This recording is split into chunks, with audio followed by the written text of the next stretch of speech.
Hello friends, Yogita के law channel पर आप लोगों का स्वागत है।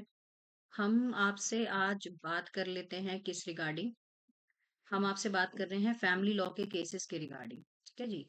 कि फैमिली लॉ में जो केसेस हैं वो हमारे पास रेगुलर अपडेट हम आपको देते ही हैं। जैसे हम 10-12 दिन के इकट्ठे कर लेते हैं तो रेगुलर अपडेट आपको देते हैं कि केसेस के अंदर क्या क्या है।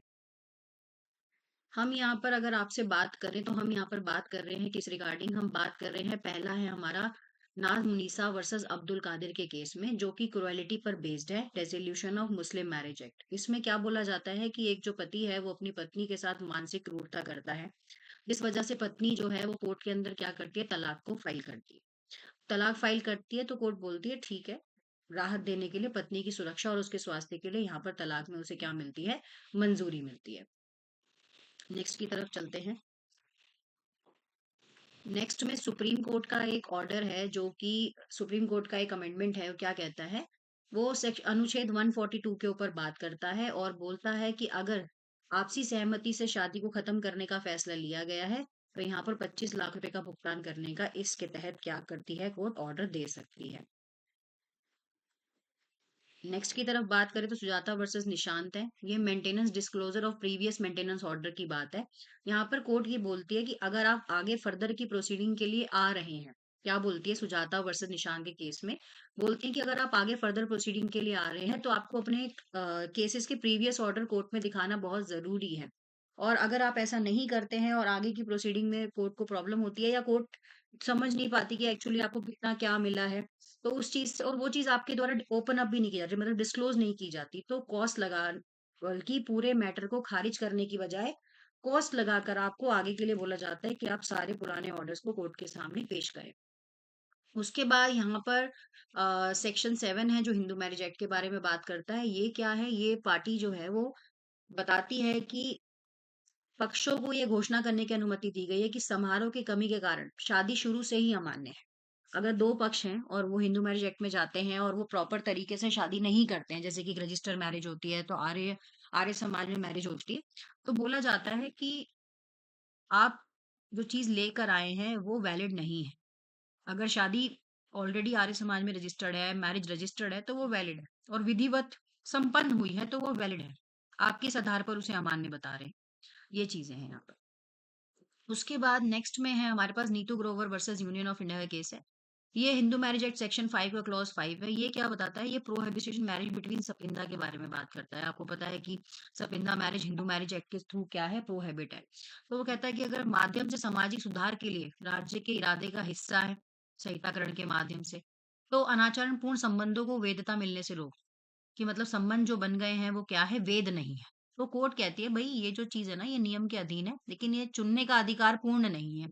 अगर सपिंदा रिलेशनशिप की डिग्री आप उस पर्सन पे लगा देते हैं, डिग्री आप उस पर्सन पे लगा देते हैं, तो वो अपने जीवन साथी खुद नहीं चुन सकती। तो कहीं ना कहीं ये नियमों के अधीन है, जिसमें रिश्ते की निषिद्ध डिग्रियां शामिल हैं, जिसमें मतलब आपका ये प्रोहिबिट डिग्री भी क्या है, एक रिलेशनशिप को ही बताती है और आपको बताती है कि आप इस रिलेशनशिप में मैरिज नहीं कर सकते। उसके बाद नेक्स्ट है यहाँ पर तुलसीराम वर्सेस सुनीता। ये भी मानसिक क्रूरता के ऊपर ही है। इसमें क्या है कि पत्नी पर मानसिक और शारीरिक क्रुएल्टी की जाती है। 2015 में ये जो एलिगेशन है पति के ऊपर लगाया गया। जो भी चीजें पत्नी ने सबूत के तौर पर पेश करी, साबित करने के लिए पर्याप्त नहीं थी। मतलब कहीं से कहीं तक भी ये ग्राउंड साबित नहीं कर पा रहा था कि पति के द्वारा उस पत्नी पर अत्याचार होता है या उस पति ने उसको जानबूझ के छोड़ा। तो कोर्ट कहती है कि ये तो एलिमेंट्स प्रॉपर नहीं है, इसलिए वो जो अपील करता है, मतलब जो वाइफ है, वो पूरी तरह से चीज़ों को डिस्क्राइब नहीं कर पाती या नहीं डिस्क्लोज़ कर पाती। तो कोर्ट कहता है तो रेलेवेंट चीज़ें लेके आओ भई, जिससे साबित हो पाए। तो वाइफ जो है इस केस में प्रूफ नहीं कर पाती कि उसका हस्बैंड जो है उस पे क्रूएलिटी करता है। यहाँ पर एक केस है सूरजजन साहा वर्सेस रंपा साहा जी का। ये सेक्शन 24 की बात करता है, जो कि मेंटेनेंस की बात करता है। मेंटेनेंस में क्या बोला जाता है? मेंटेनेंस में बोला जाता है कि अगर आप इस केस के अकॉर्डिंग बता रही हूँ, अगर आप अपने पति पे कोई दावा करते हैं कि उसको मेंटेनेंस आपको उससे चाहिए और आप बताते हैं कि 5 लाख कमाता है, 10 लाख कमाता है, 20 लाख कमाता है, तो कोर्ट कहती है भई रिकॉर्ड लाओ। किस बेस पर आप अपने हस्बैंड से इतनी मेंटेनेंस माँग रहे हो? इस चीज़ का रिकॉर्ड हमें चाहिए। यही कहा गया इस केस में। उसके बाद नेक्स्ट हमारे पास जो है वो है श्री सिद्धार्थ वर्सेस मिसेस सुरेखा। इसमें भी वही मानसिक क्रूरता ही है, जैसे कि एक पति के द्वारा है, प्रतिवादी पत्नी पर मानसिक क्रूरता का आरोप लगाता है। बोलता है कि ये मेरे साथ बहुत ज़्यादा बैड बिहेव करती है, मेरे को गाली-गलौज देती है, जब इसका मन होता है मुझे कुछ भी बोल देती है, दुर्व्यवहार करती है। कोर्ट कहता है भई ये छोटी-छोटी चीज़ें मानसिक क्रूरता में नहीं आती। ये केस तो सुन के मुझे भी बड़ी हँसी आई थी। पढ़ के भी हँसी आई, मैंने इसको थोड़ा और भी पढ़ा था। मैंने कहा ठीक है भई बहुत अच्छी बात है, मतलब तुम किसी को भी गाली दो, पति को गाली दो, पति अरे कोर्ट कहेगा नहीं भई ये तो बहुत रीज़नेबल बात है। तो पत वो कहता है कि याचिकाकर्ता पर बोझ है, क्रूरता साबित करनी है आपको। पति को बोलती है कोर्ट कि अगर आपको क्रुएल्टी प्रूफ करनी है, तो आप प्रूफ लेके आओ कि आपकी बीवी आपको इस तरह से बिहेव करती है। तो मेरा केस इसमें स्ट्रॉन्ग है, मेरे पास प्रूफ हैं सारे। नेक्स्ट में क्या है यहाँ पर वॉलंटरी विनय राव वर्सेस वल्लभा। इनमें क्या है सेक्शन 26 एक बच्चा है माइनर, एक माता जो है अपने फैमिली कोर्ट में जुरिडिक्शन में एक केस जाता है एक माइनर चाइल्ड के लिए। बोला जाता है कि आपका बच्चा जब तक बालिग नहीं हो जाता, जब तक वो नाबालिग है तब तक आप उसके नाम के लिए 50 लाख रुपए जमा करा दो ताकि वो अपने जीवन कल्याण के लिए क्या कर सके, आगे बढ़ सके, एजुकेशन ले सके।